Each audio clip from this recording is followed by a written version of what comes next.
আমি আমার গাছের এভাবেই যত্ন নিই। আর এভাবে গাছে পানি দিলে গাছের কোনো পোকামাকড় থাকে না, আর গাছগুলো খুব ফ্রেশ লাগে। মনে হয় বাহিরেও বৃষ্টি আর আমার ঘরেও বৃষ্টি।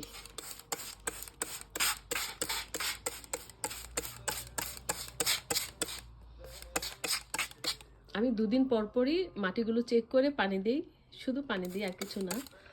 আর এভাবে গাছের একটু পানি ছিটিয়ে দিই গাছগুলোর উপরে।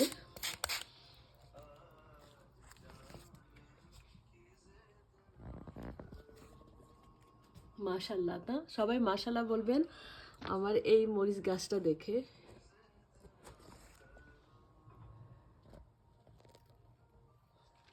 তো কেমন হয়েছে আমার আজকের ভিডিওটা অবশ্যই কমেন্ট করবেন। আল্লাহ হাফেজ।